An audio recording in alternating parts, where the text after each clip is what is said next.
O salão de leilões da antiga cooperativa de Santa Aurora cheirava a madeira encerada, chuva distante e perfume caro. Uma mistura estranha que fazia os homens importantes respirarem como se o próprio ar lhes pertencesse. João Amaral entrou sem pressa, trazendo nos ombros uma camisa de algodão desbotada e nos sapatos a poeira vermelha da estrada rural. Ninguém precisou perguntar quem ele era, porque a cidade pequena ainda guardava rostos como guardava dívidas antigas. Mas muitos fingiram não o reconhecer para rir com mais liberdade. Ele parou perto da última fileira, onde a luz dos lustres chegava cansada, e tirou o chapéu de palha com um gesto simples, quase respeitoso. Aos 52 anos, João tinha o rosto queimado de sol, mãos largas de quem conhecia cerca, inchada e contrato, e olhos tão calmos que pareciam medir não apenas pessoas, mas intenções. O leilão daquela noite decidiria o destino da fazenda Santa Clara. Mas para ele, o martelo ainda não havia batido em nada que realmente importasse. Na primeira fileira, Helena Duarte riu antes mesmo de se virar por completo, como se o som dos passos dele tivesse atravessado 7 anos de silêncio apenas para diverti-la. Ela usava um vestido verde escuro, joias discretas demais para serem simples e um sorriso treinado diante de espelhos caros. Ao lado dela, César Valente repousava a mão sobre a cadeira como um proprietário, já cansado de esperar a assinatura final. E seus olhos pequenos percorreram João de cima a baixo com desprezo calculado. Helena inclinou o corpo na direção das amigas, mas falou alto o bastante para a sala ouvir. Disse que algumas pessoas confundiam leilão de terras com feira de sementes, e que talvez alguém tivesse vindo oferecer galinhas como entrada. O riso se espalhou em ondas pequenas, primeiro contido, depois solto, alimentado pelo alívio covarde de quem sempre prefere rir do homem sozinho a perguntar por que ele não se defende. João não corou, não apertou os punhos, não baixou a cabeça. Ele apenas olhou para Helena como quem reconhece uma casa antiga depois de um incêndio, lembrando paredes que já foram abrigo, mas agora só guardavam fuligem. Durante 12 anos, aquela mulher havia dividido com ele noites de colheita perdida, manhãs de promessa e tardes em que ambos acreditavam que o amor podia bastar contra a falta de dinheiro.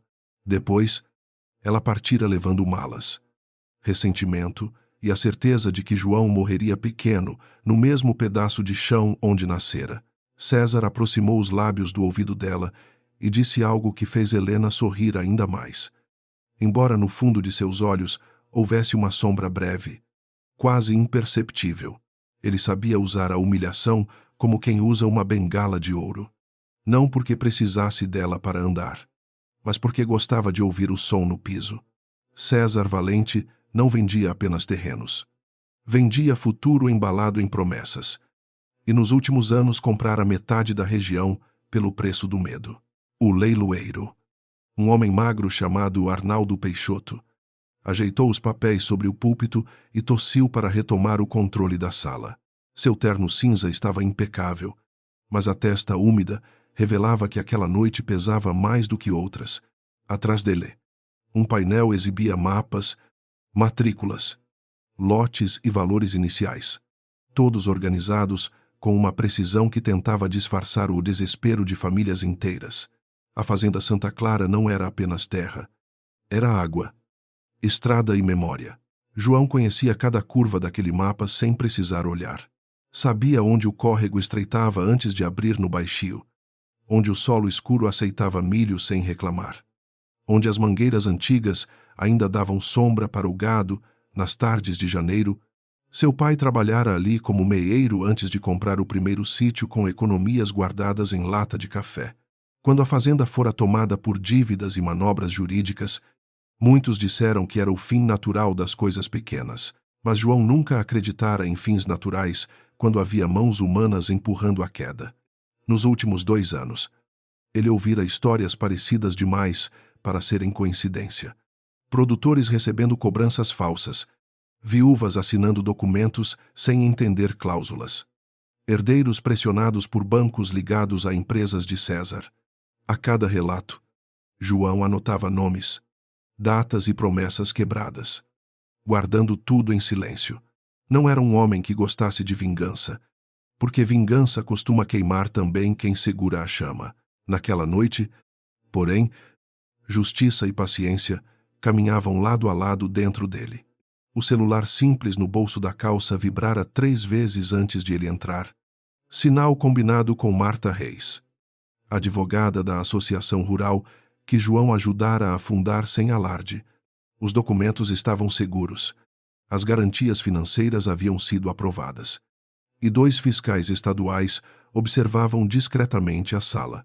Mesmo assim, ele sabia que bastava um erro de orgulho para transformar plano em ruína. E por isso respirava devagar. Helena o observava entre um comentário e outro, incomodada pela falta de reação. Esperava encontrar no rosto dele a antiga ferida, aquela mistura de tristeza e dependência que a fizera sentir poderosa no dia em que assinou o divórcio. Em vez disso, via uma serenidade dura, quase incômoda, como a de uma porteira fechada antes da tempestade. A memória lhe trouxe a imagem de João vendendo o trator para pagar uma cirurgia da mãe dela. Gesto que ela enterrara sob acusações. O primeiro lote foi anunciado. Uma faixa estreita de pasto ao norte, com lance inicial abaixo do valor real. Um representante de César levantou a plaqueta sem olhar para os lados. E 2 comerciantes desistiram antes da segunda chamada. João permaneceu imóvel, escutando a cadência do leiloeiro, contando segundos, notando quem cochichava com quem. O martelo caiu rápido demais. E a sala aplaudiu pouco, como se todos soubessem que não tinham assistido a uma disputa, mas a uma formalidade. O segundo lote seguiu o mesmo caminho. Depois, o terceiro. Sempre com lances tímidos, desistências repentinas e olhares baixos. Uma senhora sentada perto do corredor apertava um lenço nas mãos, porque parte daquelas terras pertencera ao irmão falecido, homem que jamais aprendera a ler contratos bancários. João a reconheceu, Dona Alzira, viúva de voz firme na feira, agora diminuída pela vergonha de perder o que não sabia defender. Ele inclinou a cabeça para ela, e a mulher respondeu com olhos molhados. Helena percebeu o gesto e sentiu uma irritação antiga subir pelo peito. Para ela, João sempre tivera esse defeito insuportável, a capacidade de fazer os outros se sentirem vistos sem prometer nada. Quando eram casados, ele parava na estrada para ajudar desconhecidos. Dividia sementes com vizinhos atrasados.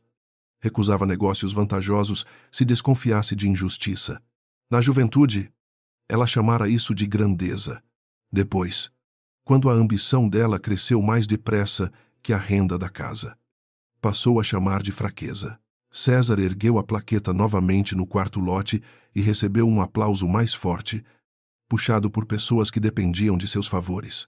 Ele tinha planos para Santa Clara, um condomínio rural de luxo, lago artificial, restaurante panorâmico e uma estrada privativa que cortaria antigas áreas de plantio. Na apresentação pública, falara em progresso, empregos e modernização. Em conversas fechadas, porém, tratava moradores como obstáculos removíveis e ria da ideia de preservar nascentes para gente que, segundo ele, não sabia enriquecer. Quando o intervalo foi anunciado, garçons circularam com café, água com gás e pequenos salgados que pareciam deslocados no meio de tanta tensão. João saiu para a varanda lateral, onde a noite cheirava a terra molhada, e permaneceu olhando a praça vazia. A cidade inteira parecia prender a respiração atrás das janelas iluminadas. Ele ouviu passos se aproximando e não precisou virar para saber que Helena vinha sozinha, porque seu perfume sempre chegava antes de sua voz. Ela parou a alguns passos, segurando uma taça que não pretendia beber, e sorriu como se ainda pudesse escolher a versão da história que contaria. Perguntou se ele estava ali para recordar o que poderia ter sido, ou se finalmente aceitara vender o sítio e procurar uma vida menos teimosa. João respondeu que algumas pessoas vendem terra quando não conseguem enxergar raiz, e outras compram terra porque confundem raiz com obstáculo. A frase atingiu Helena mais fundo do que ela admitiria. Por um instante, Nenhum dos dois falou, e o silêncio entre eles pareceu mais cheio que o salão. Helena reparou nas linhas novas no rosto dele, na firmeza dos ombros, na ausência daquele pedido mudo que ela esperara encontrar. Sentiu raiva porque sua zombaria não produzira a dor desejada. Disse que César compraria tudo antes da meia-noite, que o futuro não esperava por homens presos ao barro. João respondeu apenas que o futuro costuma cobrar caro de quem o compra com mentira. A voz de César cortou a varanda antes que Helena pudesse retrucar.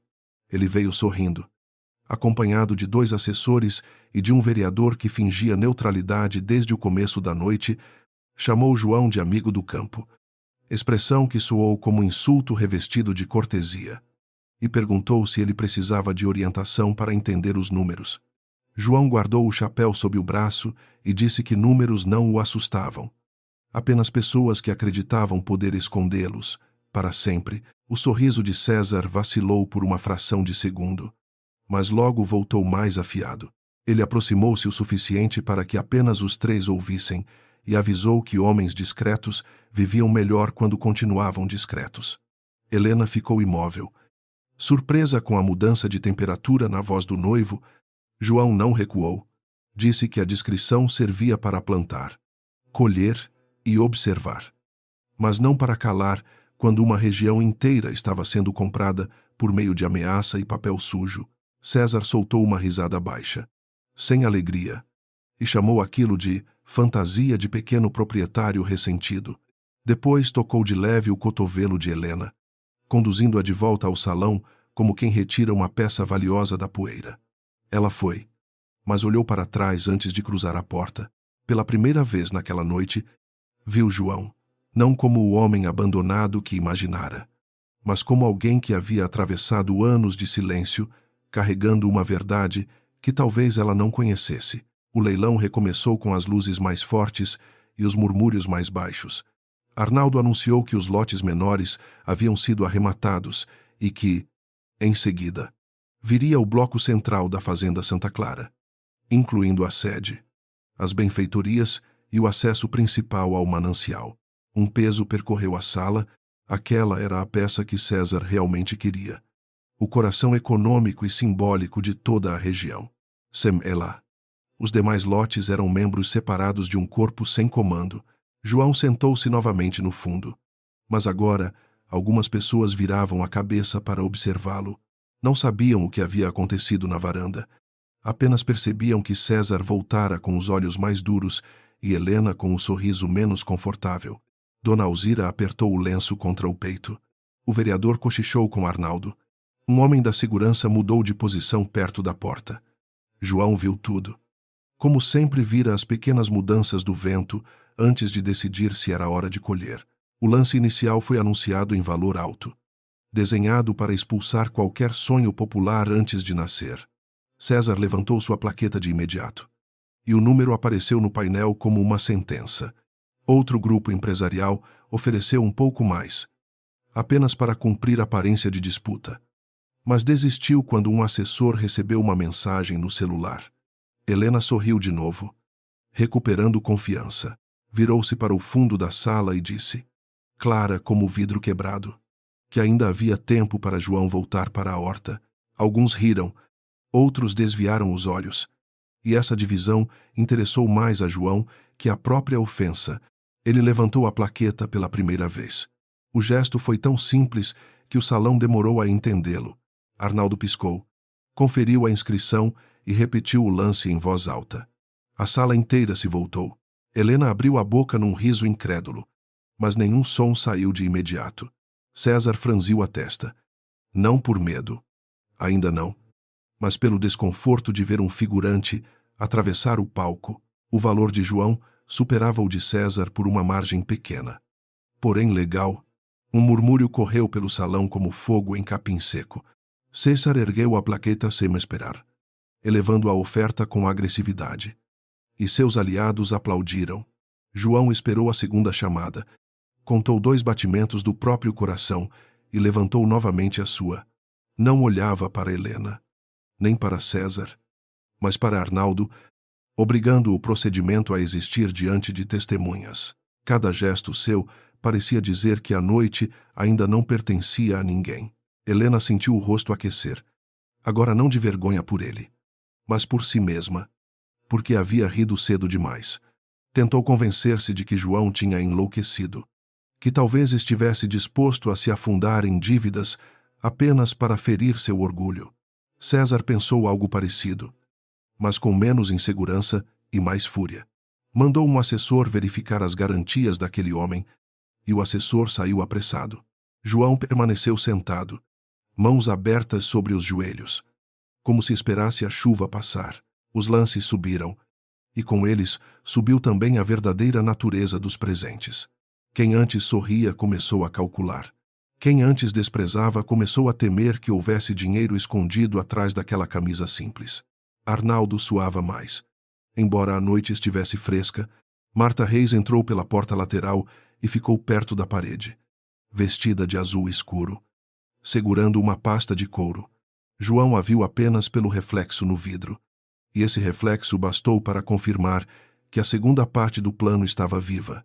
César ofereceu uma quantia que arrancou exclamações do salão, alta o bastante para esmagar concorrentes comuns e imprudente o bastante para revelar desespero. Helena tocou seu braço, querendo perguntar se aquilo ainda fazia sentido, mas ele afastou a mão dela com delicadeza cruel. João levantou a plaqueta mais uma vez.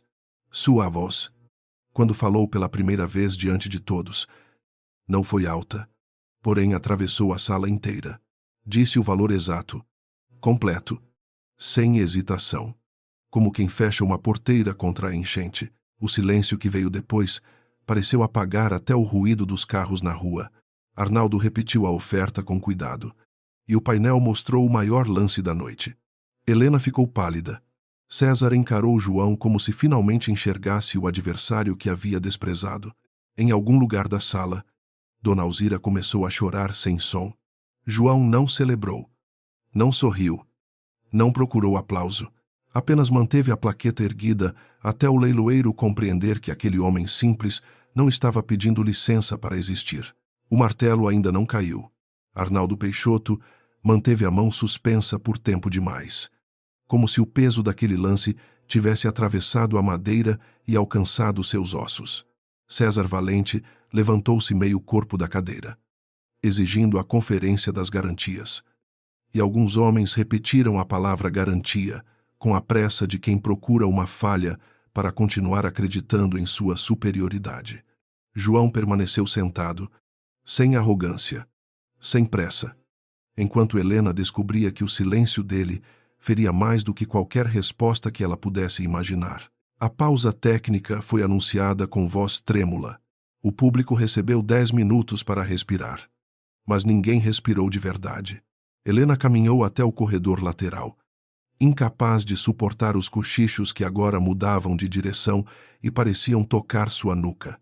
Ela ouvira durante anos que João era teimoso, limitado, preso ao barro e ao passado.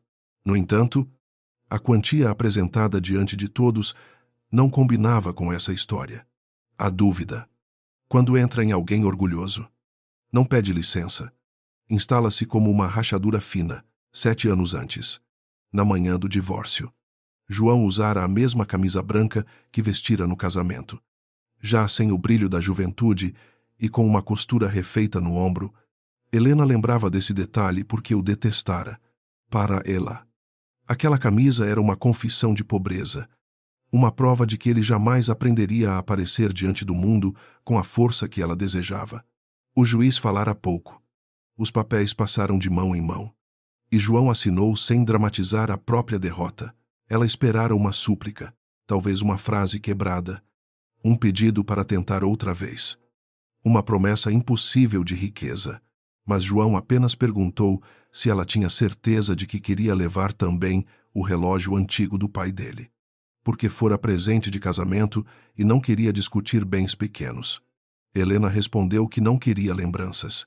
Depois, saiu do prédio com salto firme, certa de que a liberdade teria cheiro de asfalto novo, restaurantes caros e homens que entendessem a linguagem do dinheiro. Naquele tempo, João voltou sozinho para o sítio Amaral, onde a casa parecia maior sem a voz dela.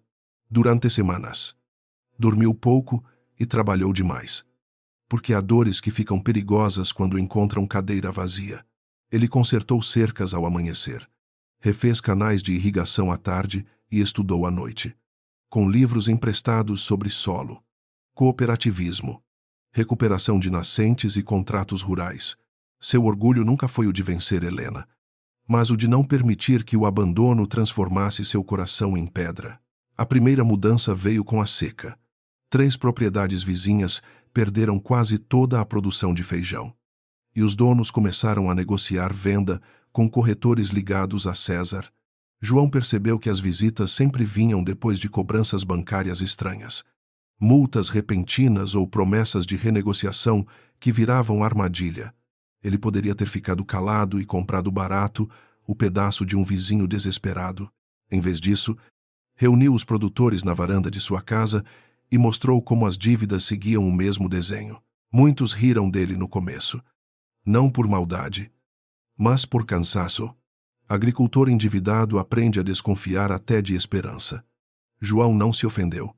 Abriu cadernos, comparou datas.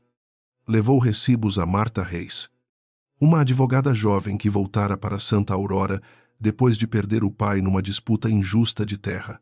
Marta tinha olhos atentos, fala direta e pouca paciência para políticos sorridentes. Quando leu os documentos, entendeu que João não estava enxergando fantasmas. Estava seguindo pegadas.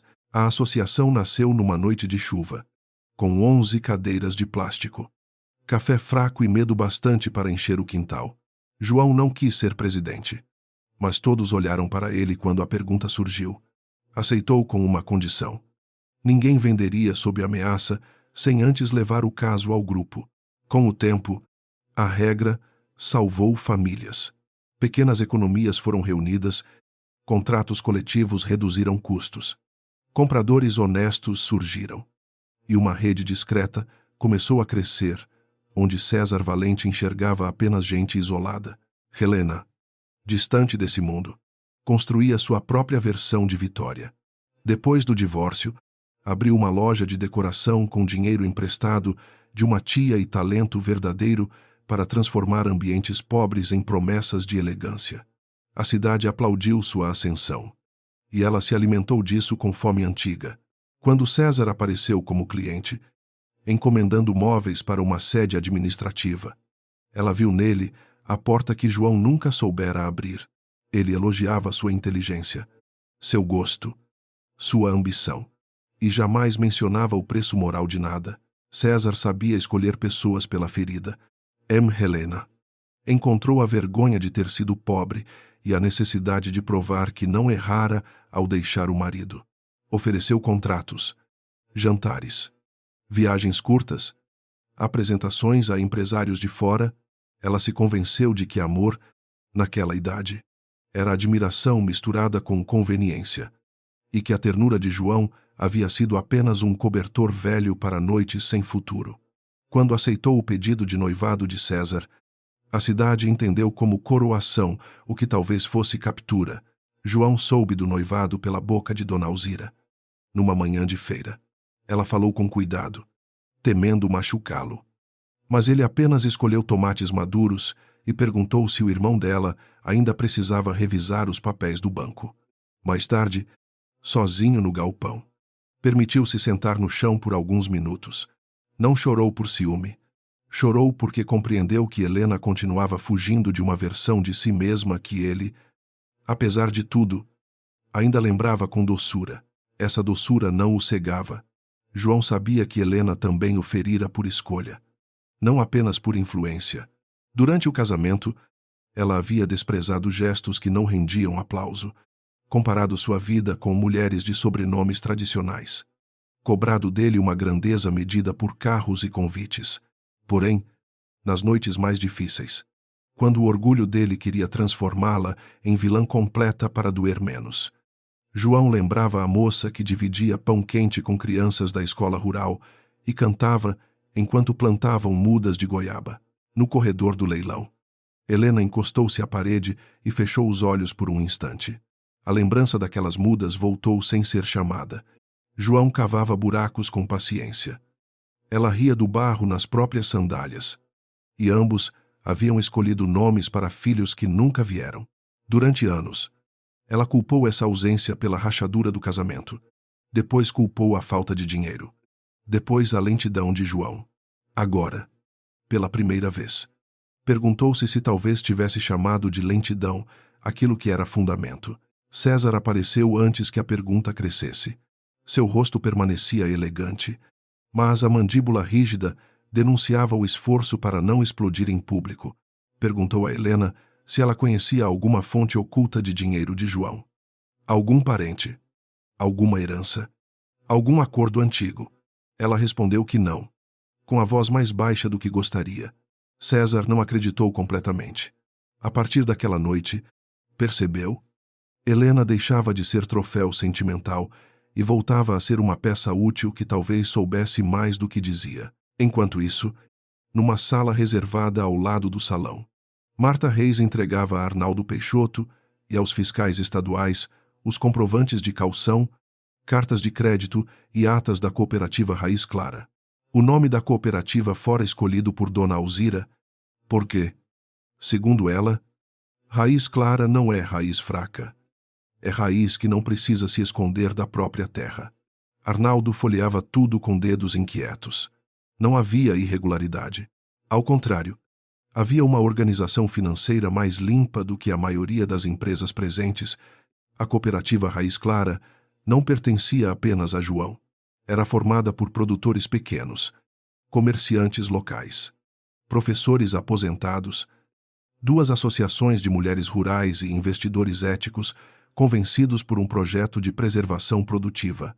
O objetivo não era comprar a fazenda para enriquecer um homem, mas impedir que a água da região fosse transformada em ornamento privado. João, por ter melhor histórico bancário e mais conhecimento técnico, assumira a responsabilidade pública dos lances. Sabia que, aos olhos dos arrogantes, um rosto simples seria a isca perfeita. Nos anos anteriores, ele aprendera a negociar sem perder o sotaque, a ler cláusulas sem perder a paciência e a sentar diante de banqueiros como se estivesse à sombra de uma mangueira. Alguns tentaram diminuir sua presença, oferecendo café ruim e explicações infantis. João escutava, fazia perguntas precisas e deixava que o constrangimento trabalhasse por ele. A serenidade era sua arma menos vistosa. Quem o subestimava falava demais, revelava pressa demais, assinava atalhos demais, e depois se surpreendia quando o homem do campo lembrava de cada palavra. Marta o respeitava por isso. No começo, desconfiara daquela calma, pensando que pudesse ser resignação. Depois entendeu que João possuía uma disciplina rara, capaz de separar orgulho de estratégia. Ele nunca pedia que alguém mentisse. Nunca aceitava documento duvidoso. Nunca prometia vitória fácil. Dizia que justiça sem método vira grito, e grito sozinho não enfrenta cartório. Banco e político. Foi essa firmeza que convenceu gente desanimada a contribuir. Pouco a pouco, para o fundo que agora fazia César suar diante de todos. Na sala principal, os comentários mudavam de tom. Alguns comerciantes lembravam que João havia vendido soja orgânica para compradores da capital.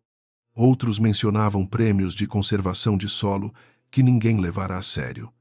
E um contador afirmou que a cooperativa dele movimentava mais do que várias lojas do centro. Cada nova informação chegava aos ouvidos de Helena como uma peça de louça quebrando. Não era apenas riqueza que ela ignorara. Era construção. Era tempo. Era a prova de que ele crescera justamente onde ela vira limite. Helena tentou defender-se dentro de si mesma. Disse mentalmente que João nunca lhe contara esses planos. Nunca oferecera a ela essa visão. Nunca demonstrara tamanha ambição quando estavam juntos.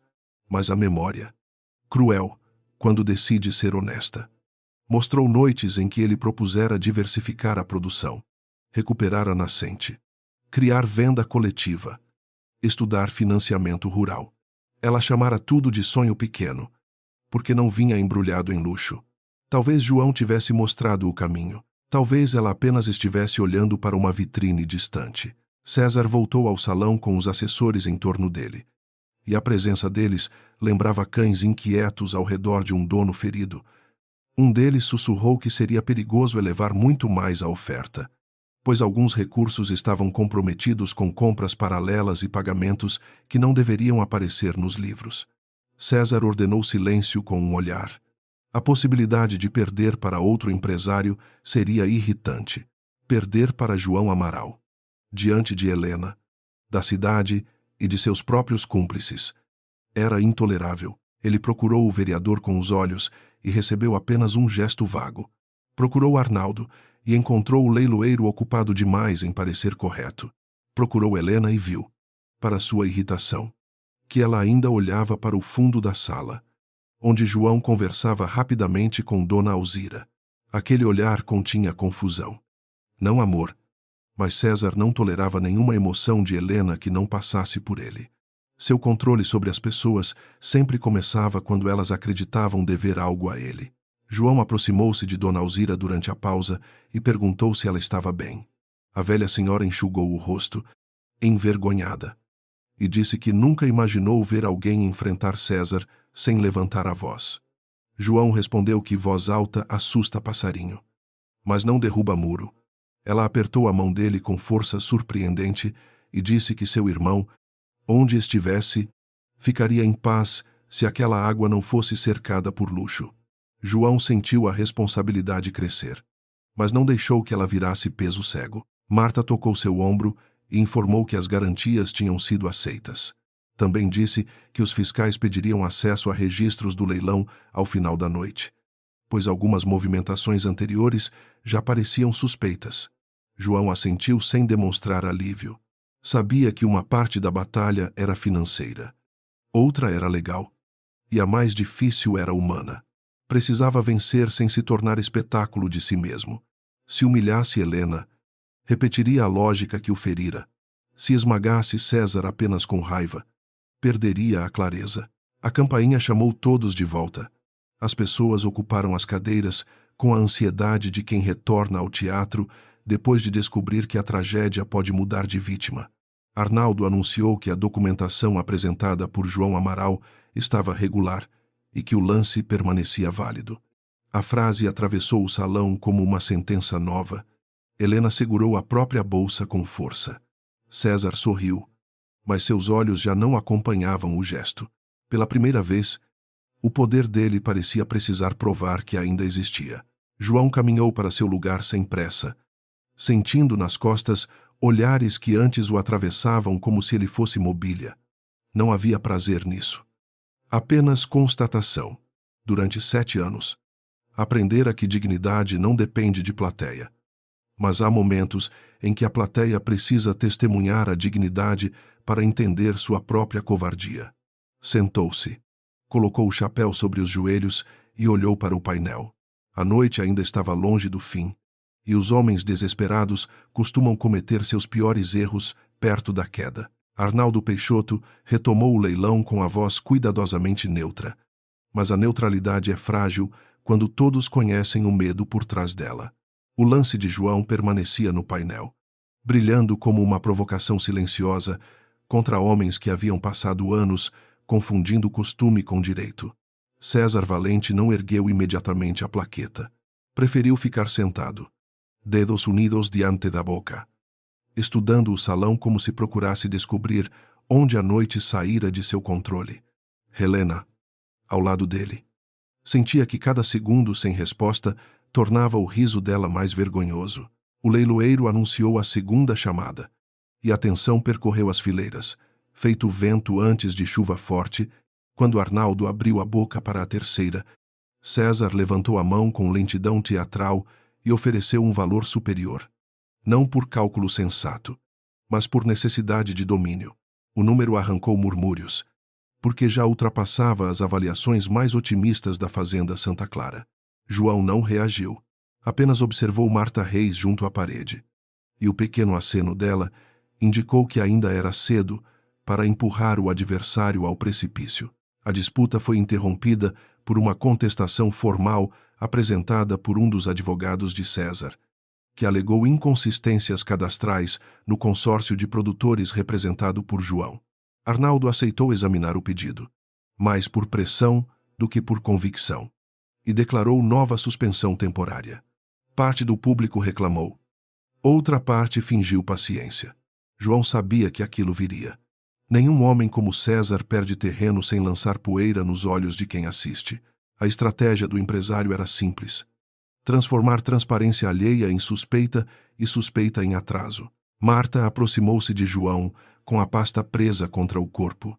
Disse em voz baixa que a contestação era fraca, mas poderia abrir espaço para manobras se Arnaldo cedesse.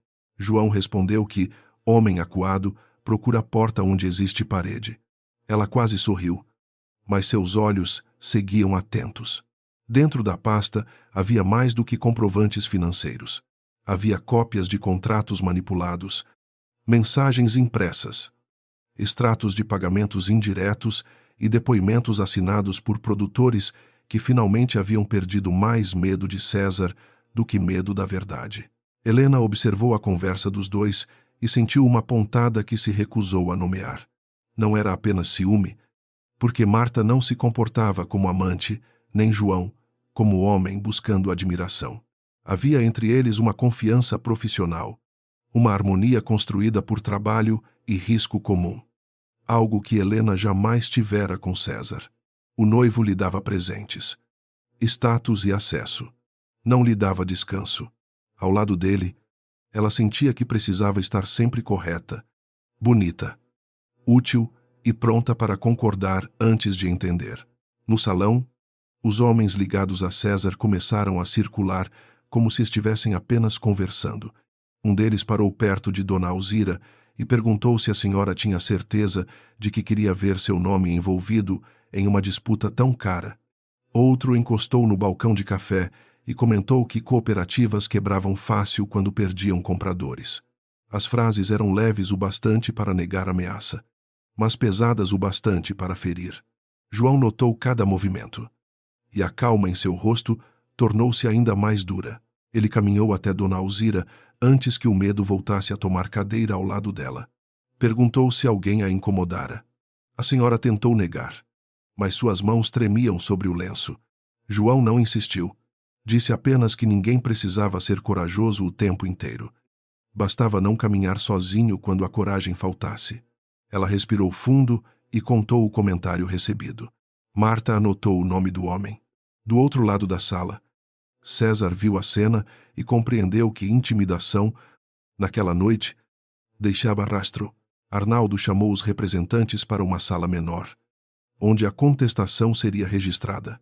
João entrou com Marta. César com 2 advogados e Helena ficou do lado de fora, embora não soubesse por que a exclusão a incomodava. Durante anos, ela buscara ambientes fechados, onde decisões grandes aconteciam. Mas agora, diante daquela porta, percebeu que César não a queria como parceira. Queria-a como vitrine.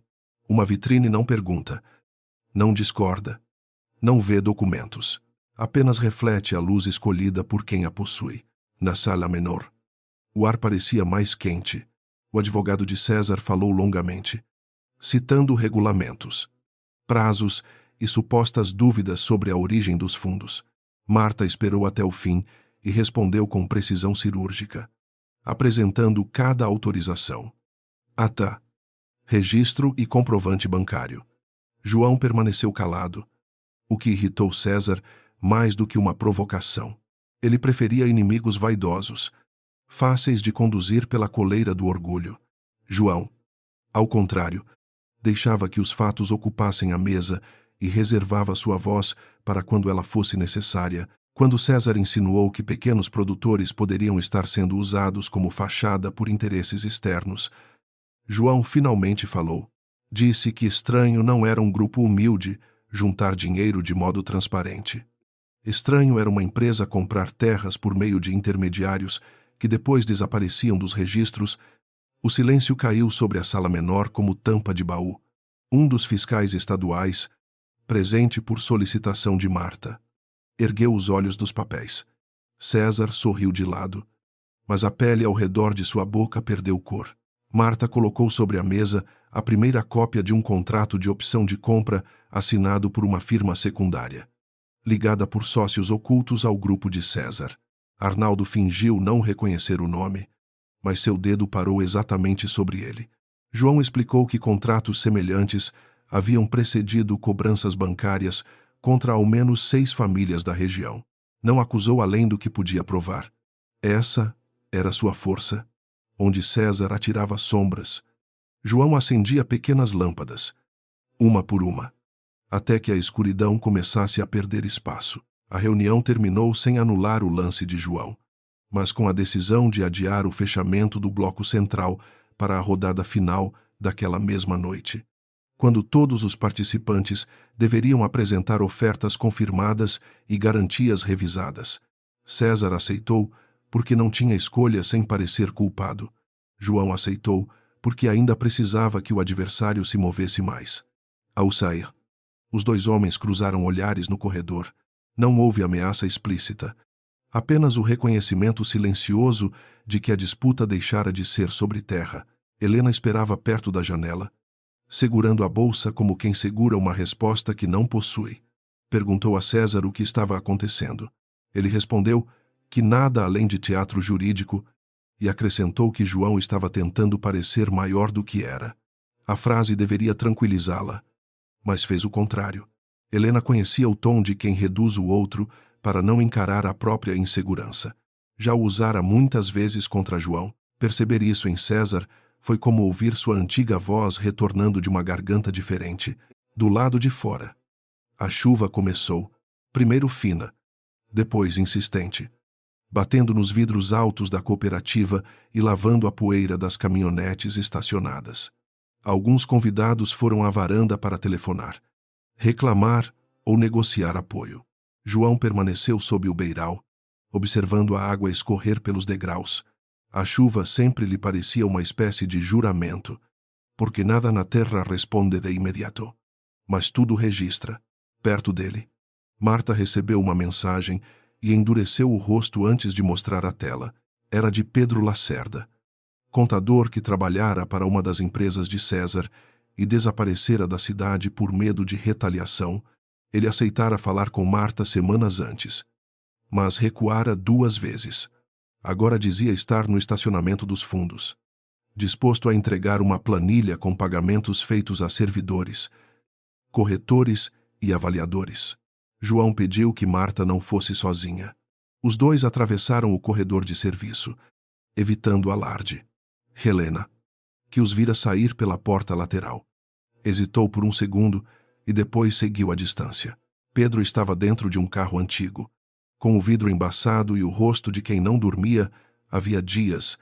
Entregou um envelope pardo sem sair do veículo. Disse que não queria heroísmo. Queria apenas parar de sonhar com nomes de famílias arruinadas. Marta garantiu que pediria proteção formal. João perguntou por que ele decidira falar naquela noite.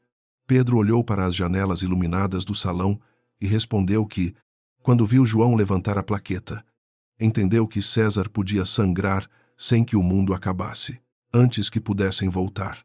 2 homens surgiram perto da entrada de carga. Um deles mandou Pedro ir embora e aconselhou João a cuidar das próprias cercas antes que alguma delas pegasse fogo por descuido. A ameaça foi baixa, quase preguiçosa, como se já tivesse sido usada muitas vezes.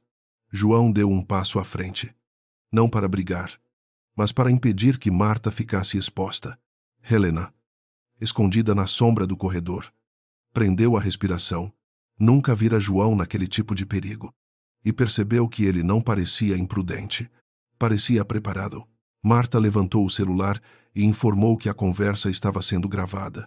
Os homens recuaram pouco, mas um deles riu e disse que gravação não segura faca nem incêndio. João respondeu que talvez não segurasse, mas ajudava a mostrar quem acendeu o fósforo. Nesse instante, um fiscal apareceu na porta lateral, chamado discretamente por mensagem de Marta antes de sair. Os 2 homens desapareceram sob a chuva. Pedro arrancou com o carro, levando consigo o medo antigo e deixando o envelope nas mãos certas. Helena recuou antes que fosse vista, mas voltou ao salão diferente.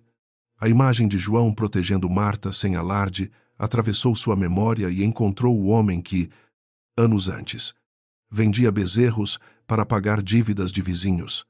Ficava acordado ao lado de sua mãe doente e nunca mencionava o sacrifício depois. O que ela chamara de falta de ambição talvez fosse incapacidade de pisar nos outros. Essa percepção não a absolvia. Ao contrário, tornava sua escolha mais pesada, porque revelava que ela desprezara justamente aquilo que deveria ter preservado. César notou sua palidez quando ela retornou. Perguntou onde estivera. E a pergunta veio com a doçura falsa de uma porta trancando devagar. Helena respondeu que precisava de ar.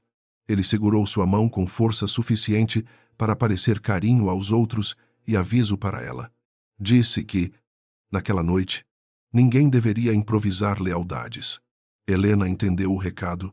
Pela primeira vez desde que aceitara aquele noivado, sentiu medo não do escândalo, não da pobreza, não da solidão, mas do homem que prometera protegê-la, no banheiro social, longe dos olhares. Helena encarou o próprio reflexo. A mulher diante do espelho parecia impecável, mas seus olhos já não obedeciam ao vestido. Lembrou-se da gargalhada que dera quando João entrou, da frase sobre galinhas, dos risos que atraíra como quem acende tochas. A vergonha chegou tarde, mas chegou inteira. Ela abriu a torneira, molhou os dedos e tocou o pescoço, tentando esfriar uma febre que não era do corpo. O passado começava a cobrar presença dentro dela. Enquanto isso, Marta e João analisavam rapidamente o envelope na pequena sala de arquivo. A planilha continha datas, iniciais, valores e códigos de propriedades, muitos coincidentes com os lotes já arrematados por empresas ligadas a César. Havia também menção a Santa Clara, com pagamentos programados para depois da homologação final. Marta disse que aquilo poderia sustentar uma investigação ampla, mas ainda precisava ser conectado aos contratos e às ameaças. João guardou silêncio por alguns segundos. Depois afirmou que César ainda acreditava estar comprando terra, sem perceber que vendia a própria impunidade. A rodada final foi marcada para as 10 da noite. O salão encheu-se novamente, agora com energia diferente, mais pesada, mais vigilante. Os convidados já não riam alto. Alguns assessores de César falavam ao telefone em cantos opostos, tentando reorganizar limites financeiros e alianças. Arnaldo anunciou regras reforçadas, presença dos fiscais e necessidade de ofertas com comprovação imediata. João sentou-se no mesmo lugar do fundo, como se nada tivesse mudado. Mas tudo mudara. A fazenda, a cidade. Helena e César caminhavam para uma mesma lâmina. Quando o bloco central voltou ao painel, César levantou a plaqueta antes mesmo da leitura completa. A oferta era brutal. Feita para encerrar a disputa pelo susto, houve um suspiro coletivo. Helena olhou para João, esperando vê-lo desistir ou avançar. Em vez disso, ele apenas permaneceu imóvel, permitindo que a arrogância de César ocupasse o centro da sala. Arnaldo iniciou a chamada. O tempo pareceu dilatar. João sabia que ainda não era o golpe final. Antes de vencer, precisava deixar claro diante de todos quem estava disposto a destruir a própria prudência para não perder a aparência. A segunda chamada veio. César sorriu, recuperando parte do brilho predador. Helena sentiu esse sorriso como algo estranho, quase obsceno. João então ergueu a plaqueta, não acima da cabeça, mas à altura do peito. Com a firmeza de quem sustenta mais do que um número, o novo lance não era o maior possível. Era o lance exato para obrigar César a escolher entre prudência e vaidade. A sala compreendeu que a disputa não terminaria ali. César também compreendeu. E por isso seus olhos arderam com ódio. O lance de João permaneceu no painel como uma lâmina fincada no orgulho de César Valente. Durante alguns segundos, ninguém tossiu. Ninguém mexeu cadeira. Ninguém fingiu procurar o celular. Arnaldo Peixoto repetiu o valor com a voz mais firme do que antes. Talvez porque a presença dos fiscais lhe devolvesse um pouco de coragem. César encarou o número. Depois, encarou João. E o ódio em seus olhos já não conseguia vestir o disfarce de superioridade. A noite havia deixado de ser espetáculo social e se tornado julgamento público. Helena sentiu que o salão inteiro respirava pelo mesmo pulmão apertado. Ela queria dizer a César que parasse, que aquele valor já era absurdo, que uma vitória comprada com desespero não seria vitória. Mas sua voz ficou presa, porque durante anos aprendera a admirar justamente aquele impulso de esmagar qualquer resistência. O problema era que agora a resistência tinha o rosto de João. E esse rosto, calmo demais para um homem cercado de humilhações, tornava César menor a cada minuto. César ergueu a plaqueta novamente, oferecendo um valor que fez Arnaldo engasgar antes de repetir. Alguns empresários trocaram olhares de espanto. Um corretor mordeu a tampa da caneta. O vereador, que antes sorria com facilidade, levou a mão ao bolso e saiu para telefonar. João percebeu esse movimento e registrou mais uma peça no tabuleiro. Marta Reis, imóvel junto à parede. Apertou a pasta contra o corpo. Ela sabia que João ainda tinha margem, mas sabia também que a margem financeira era apenas metade da aposta. Helena inclinou-se para César e sussurrou que talvez fosse melhor avaliar com calma. Ele não olhou para ela. Disse, baixo, que ninguém o faria parecer fraco diante de um colono ressentido. A palavra colono atravessou Helena com um incômodo inesperado, porque 7 anos antes ela mesma teria aceitado aquela definição sem protesto. Agora, porém, a palavra parecia suja, não por descrever trabalho rural, mas por tentar reduzir um homem inteiro ao desprezo de quem nunca sujou as mãos para alimentar ninguém. João levantou a plaqueta depois da segunda chamada. Seu novo lance não foi explosivo, mas preciso, suficiente para ultrapassar César e manter a disputa dentro da legalidade. Arnaldo repetiu o valor. Os fiscais anotaram, e a plateia pareceu compreender que aquele agricultor simples não estava improvisando. A calma dele tinha método. César bateu os dedos no braço da cadeira. E o som seco revelou mais do que qualquer palavrão. Ele esperava vencer por intimidação. Mas João o obrigava a sangrar centavo por centavo. Diante de todos, a irritação de César pediu uma plateia. E Helena tornou-se seu primeiro instrumento. Ele levantou-se, virou-se para o fundo do salão e perguntou se João pretendia pagar com sacas de milho, promessas de cooperativa e lágrimas de viúva. Algumas pessoas riram por reflexo, mas o riso morreu rápido ao encontrar o olhar de Dona Alzira. Helena, tomada por orgulho ferido e medo de cair junto com César, tentou recuperar a postura antiga. Disse alto que João sempre fora bom em sonhar grande com bolso pequeno. O salão ouviu. João também. Durante um instante, uma sombra passou por seu rosto. Não de fraqueza, mas de memória. Ele viu a cozinha estreita onde Helena contava moedas. As noites em que ela chorava por vestidos que não podia comprar. Os silêncios em que ele prometia um futuro que não sabia entregar depressa, poderia feri-la com a mesma lâmina. Lembrar diante de todos quem ela fora, o que recebera, o que abandonara. Em vez disso, apenas disse que bolso pequeno nunca foi vergonha quando as mãos são limpas. A frase atingiu Helena com força maior do que uma acusação. César, porém, tomou aquilo como desafio direto. Ordenou que seu advogado pedisse nova verificação da capacidade de pagamento. Arnaldo recusou com cautela, explicando que a documentação de João já fora conferida e que novas interrupções sem fundamento seriam registradas. O empresário virou-se para os fiscais, buscando cumplicidade, mas encontrou rostos impassíveis. Pela primeira vez, seu teatro perdeu cenário. Restavam-lhe dinheiro, raiva e a convicção perigosa de que perder era impossível. Marta caminhou até a mesa lateral e entregou ao fiscal principal uma cópia lacrada do envelope recebido de Pedro Lacerda. Não anunciou nada ao salão. Mas César viu o gesto. Seu rosto endureceu de modo quase imperceptível. Ele reconheceu o tipo de envelope, a cor, o tamanho, talvez até a forma como o papel se dobrava nas mãos de quem carregava informação sensível. João não olhou para ele nesse momento. Permitiu que o próprio medo de César interpretasse a cena com mais eficiência do que qualquer ameaça. A rodada continuou. César elevou a oferta de novo. Agora, Além do ponto em que investidores prudentes recuariam, seus assessores se agitaram. Um deles tentando falar ao seu ouvido. Outro enviando mensagens rápidas. Outro olhando para a porta como se esperasse uma solução externa. Helena percebeu a desordem e entendeu que a riqueza de César talvez não fosse a muralha sólida que ele vendia ao mundo.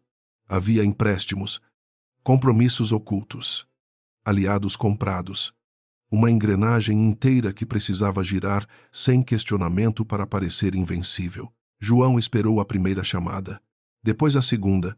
Quando ergueu a plaqueta, todos já sabiam que ele o faria.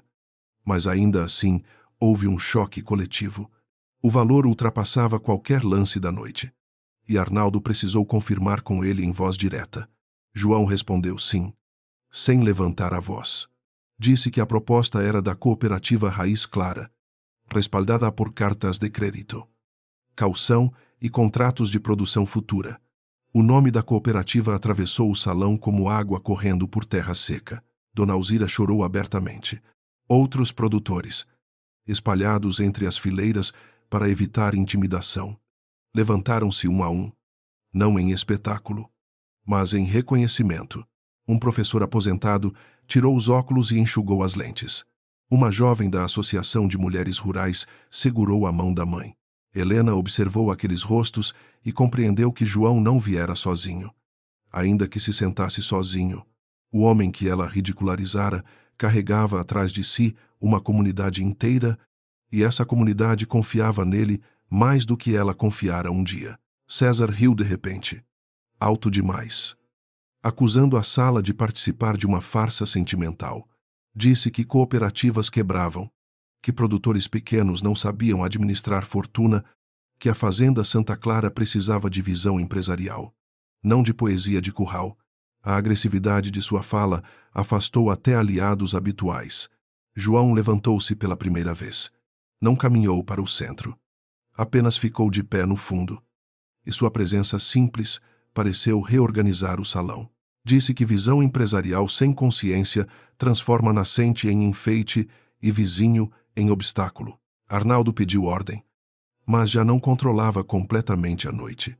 César ofereceu um último lance. Monstruoso. Quase suicida. A quantia ficou no painel como um incêndio. Um de seus assessores empalideceu. O advogado fechou os olhos por um segundo. Helena tocou o braço dele com firmeza. Desta vez sem disfarce. E disse que bastava. César puxou o braço, murmurando que ela se lembrasse de onde estaria sem ele. A frase caiu entre os dois como uma porta batida. Helena retirou a mão devagar. João não respondeu de imediato. A terceira chamada de Arnaldo quase chegou ao fim. O salão inteiro acompanhava seu rosto, tentando adivinhar se aquela era a linha final. Marta respirou fundo. João pensou em seu pai, que lhe ensinara a nunca comprar terra por vaidade.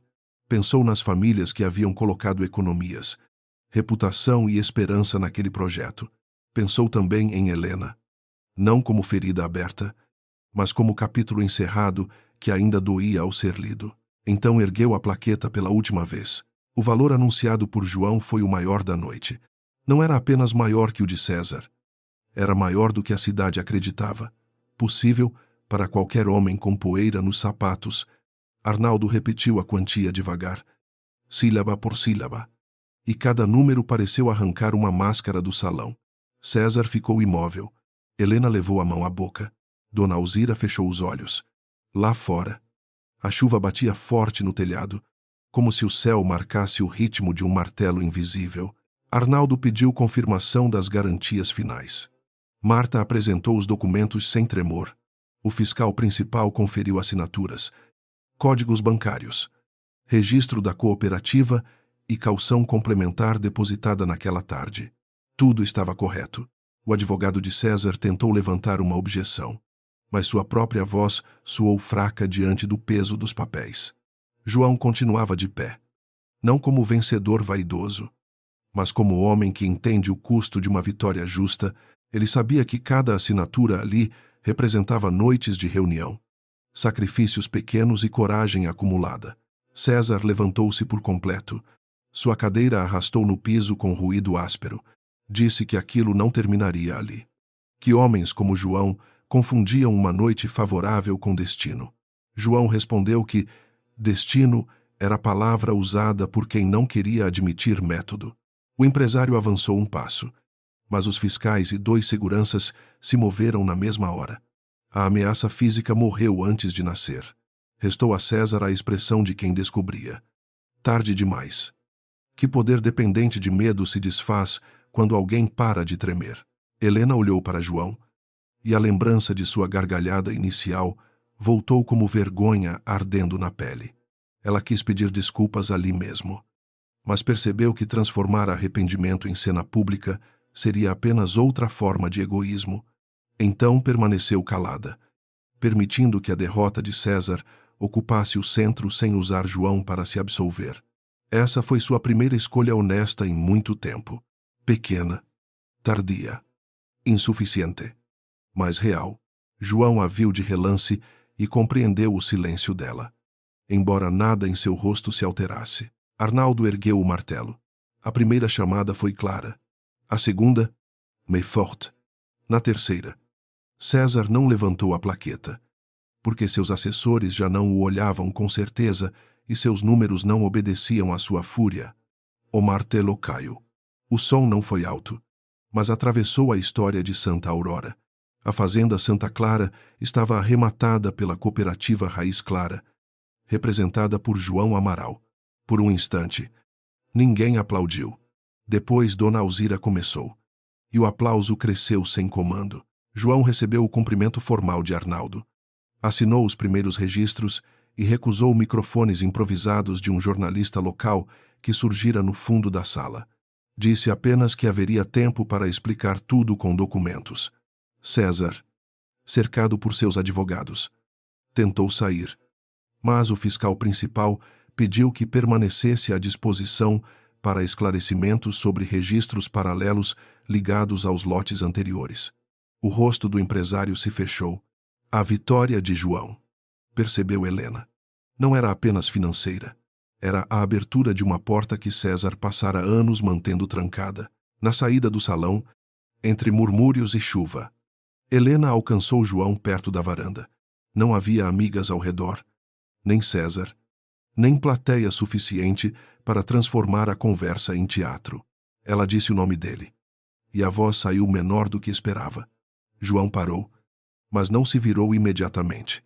Quando o fez, seus olhos estavam serenos, sem convite e sem crueldade. Helena disse que não sabia. João respondeu que saber exige olhar, e que ela havia escolhido rir antes de olhar. A frase poderia ter sido castigo, mas soou como verdade simples. Helena aceitou a dor dela sem discutir. Disse que César estava envolvido em coisas piores do que ela imaginava, e que talvez pudesse contar o que vira, o que ouvira, o que assinara sem ler direito. João não demonstrou surpresa. Apenas disse que, se ela quisesse ajudar, deveria procurar Marta. Não, ele. Porque a justiça precisava de depoimento limpo, não de arrependimento dirigido ao passado. Helena assentiu, sentindo que perdia a última fantasia de retorno fácil. Marta chamou João da porta lateral. Os fiscais haviam encontrado correspondências preliminares entre empresas de César e avaliadores do leilão, e precisavam da presença dele como representante da cooperativa para registrar a entrega dos documentos. João colocou o chapéu na cabeça e caminhou sob o beiral. Antes de entrar, olhou para a chuva caindo sobre a praça, lembrando que a terra receberia aquela água sem perguntar quem a havia defendido. Esse pensamento lhe bastou. A noite ainda não terminara, mas a mentira perdera sua primeira grande batalha. A madrugada encontrou Santa Aurora acordada, como se a cidade tivesse perdido o direito ao sono depois do som do martelo. Na antiga cooperativa, as luzes continuavam acesas. Os fiscais recolhiam documentos. Arnaldo Peixoto assinava declarações com a mão pesada. E César Valente permanecia numa sala lateral, cercado por advogados que já não falavam com a mesma confiança. João Amaral observava tudo de pé, perto da janela, sentindo a exaustão chegar sem euforia. Vencer o leilão fora apenas abrir a porteira. Agora começava a travessia. Marta Reis organizava provas sobre uma mesa comprida, separando contratos, planilhas, mensagens e registros de pagamentos como quem recompõe ossos de um corpo escondido. O envelope de Pedro Lacerda tornara-se o centro de uma rede mais ampla, ligando empresas secundárias de César a avaliações fraudulentas, pressões bancárias e ofertas combinadas antes dos leilões. João respondia às perguntas com precisão, evitando adornos. Quando um fiscal perguntou se ele desejava registrar ameaça pessoal, ele olhou para Dona Alzira, sentada no corredor, e disse que a ameaça nunca fora apenas contra ele. Helena chegou à porta da sala de documentos pouco antes das 2 da manhã. O vestido verde perdera parte do brilho sob a luz fria, e seus olhos traziam uma honestidade cansada que nenhuma joia conseguiria disfarçar. Marta a recebeu sem hostilidade, mas também sem acolhimento fácil. Helena disse que tinha contratos assinados por ela, convites para reuniões, mensagens de César e nomes de pessoas que apareciam quando decisões importantes precisavam ser empurradas. Sua voz tremia, porém não fugiu. Pela primeira vez, ela escolhia perder proteção para ganhar verdade. João ouviu de longe. Sam, interromper. Uma parte antiga dele quis aproximar-se. Não por amor renascido, mas pelo instinto de amparar alguém que conhecera em seus dias melhores. Outra parte, mais sábia e mais ferida, manteve os pés no lugar. Helena precisava falar com a justiça, não com a culpa dele. Se João se tornasse seu abrigo naquele instante, ela poderia confundir confissão com retorno, arrependimento com perdão imediato, coragem com desejo de ser salva. Ele a deixou caminhar sozinha até a mesa. César soube do depoimento antes do amanhecer. Porque homens acostumados a comprar silêncio também compram ouvidos. Quando viu Helena sair da sala acompanhada por Marta, seu rosto perdeu a última camada de polidez. Chamou-a pelo nome com uma suavidade venenosa e perguntou se ela entendia o que estava fazendo. Helena parou no corredor, pálida, mas não recuou. Disse que entendia melhor agora do que em todos os anos ao lado dele. César riu sem humor e prometeu que ninguém a protegeria quando a tempestade passasse. João deu um passo. Apenas um. Suficiente para que César o visse. Não havia desafio físico no gesto. E talvez por isso ele fosse tão firme. O empresário tentou sorrir, mas encontrou nos olhos de João uma tranquilidade que não dependia de vencer outra discussão. Marta chamou os fiscais, e a ameaça foi registrada. César percebeu tarde demais que cada palavra dita naquela noite deixava de ser arma e virava prova. O império que construíra sobre medo começava a produzir documentos contra si mesmo. Nos dias seguintes, Santa Aurora viveu um silêncio inquieto. A notícia do leilão espalhou-se pelas rádios regionais. Depois chegou aos jornais da capital. Não como fábula de um agricultor que surpreendeu ricos, mas como possível caso de manipulação fundiária. César tentou reagir com notas públicas, chamando João de oportunista e a cooperativa de fachada emocional. No entanto, antigos aliados passaram a negar proximidade. Bancos revisaram operações. Servidores pediram afastamento. E Pedro Lacerda aceitou depor formalmente. A engrenagem ainda girava, mas agora rangia diante de todos. João voltou ao sítio Amaral antes de qualquer comemoração.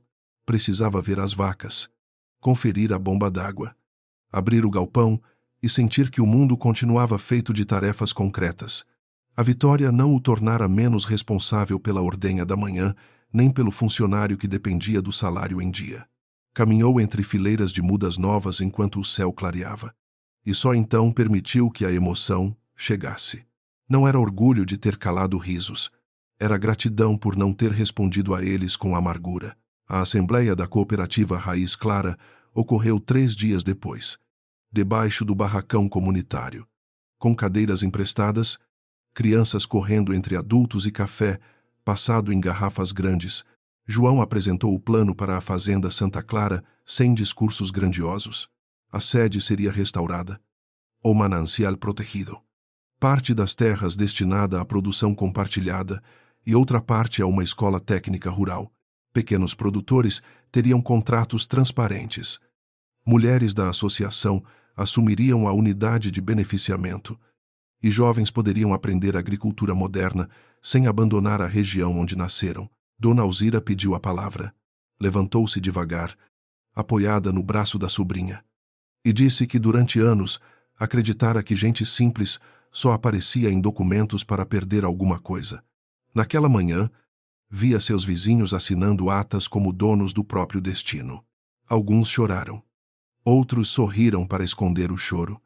E João baixou os olhos, porque aplauso sincero também pesa. Ele respondeu que ninguém ali receberia milagre.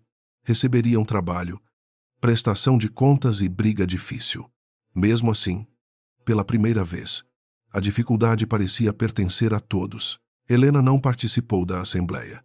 Passou aqueles dias fechando a loja por algumas horas, revisando papéis, recebendo olhares frios de antigas amigas e compreendendo como o prestígio desaparece depressa quando deixa de servir ao poder.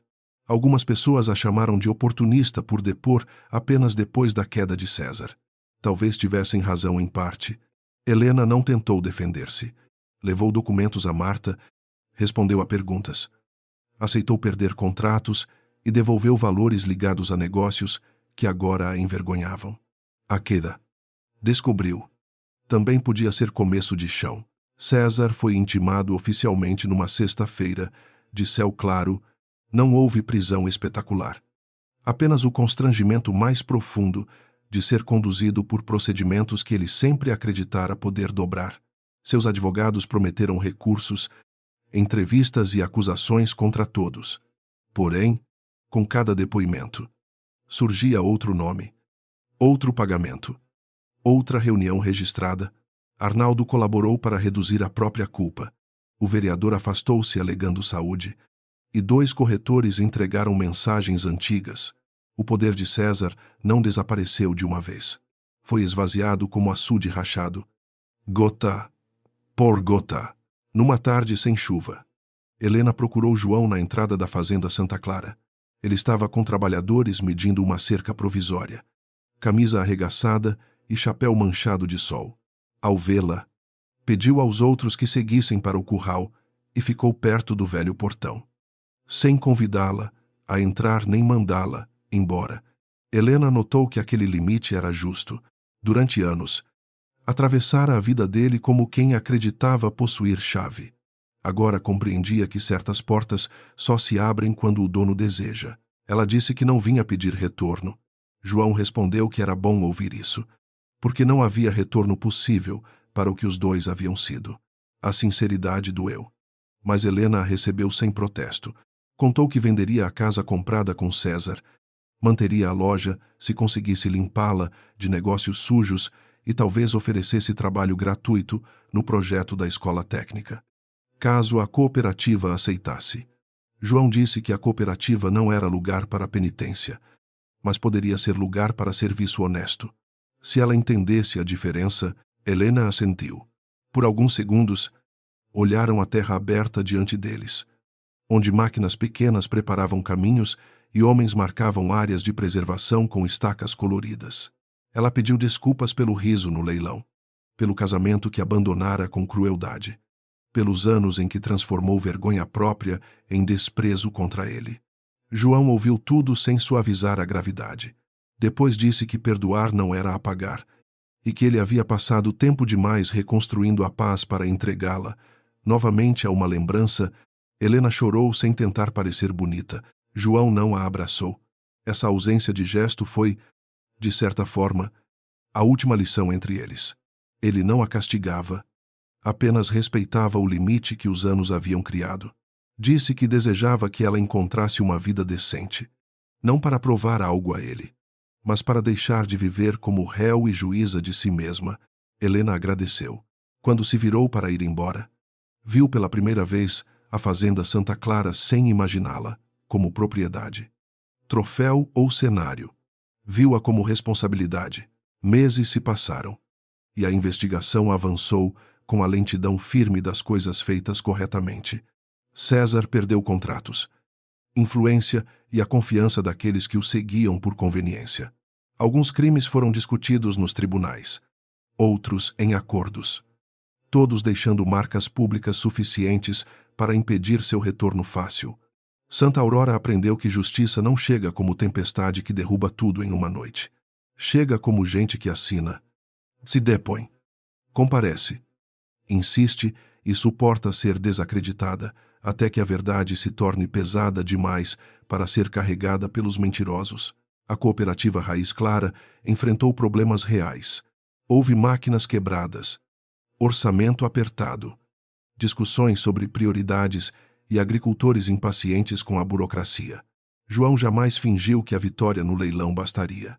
Reuniu conselhos, abriu contas, mostrou notas fiscais e permitiu que jovens questionassem decisões antigas. Quando um produtor tentou usar o projeto para favorecer parentes, João foi duro sem ser cruel. Disse que a terra fora salva de um dono arrogante para não virar propriedade de pequenos egoísmos. A frase tornou-se regra não escrita da nova fase. Helena começou a trabalhar na escola técnica como voluntária em oficinas de administração e desenho de ambientes rurais. No início, muitos a olhavam com desconfiança. E ela aceitava a desconfiança como parte da dívida moral que não podia pagar com pressa. Aos poucos, ensinou jovens a planejar lojas de produtos locais, reorganizou uma sala antiga da sede e ajudou mulheres produtoras a montar vitrines para feiras. Não se tornou santa, nem pediu que esquecessem seu passado. Apenas compareceu, semana após semana, até que sua presença deixou de ferir. Marta tornou-se a principal coordenadora jurídica da cooperativa, com João. Estabeleceu regras para impedir que a Raiz Clara dependesse de uma única liderança. Ela dizia que todo poder, até o bem-intencionado, precisa de cerca e porteira. João concordava. A própria experiência lhe ensinara que caráter individual não substitui estrutura justa. Entre os dois, cresceu uma amizade profunda, feita de respeito, divergências honestas e longas conversas sobre futuro. A cidade comentou o romance. Como sempre comenta, o que não entende. Mas eles não deviam explicações. Um ano depois do leilão, a primeira colheita coletiva da fazenda Santa Clara foi celebrada num sábado de sol leve. Não houve luxo. Apenas mesas compridas. Comida simples. Música local e crianças correndo, onde antes haveria entrada privativa para hóspedes ricos. Dona Alzira plantou uma muda de ipê perto da sede restaurada, dizendo que árvore boa ensina paciência a quem quer resultado rápido. João sorriu ao ouvi-la, porque reconheceu, nessa frase, a própria vida. 7 anos haviam parecido castigo, mas também foram preparo. Helena aproximou-se durante a celebração e entregou a João o relógio antigo do pai dele, aquele que recusara no dia do divórcio e que ela guardara sem saber por quê.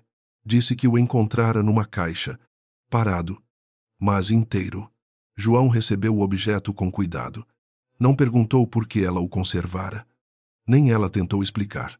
Algumas lembranças não precisam de defesa, apenas de lugar correto.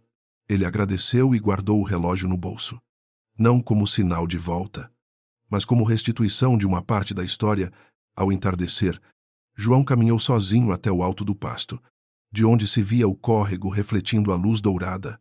A fazenda Santa Clara respirava abaixo dele com barulho de gente trabalhando, rindo, discutindo e pertencendo.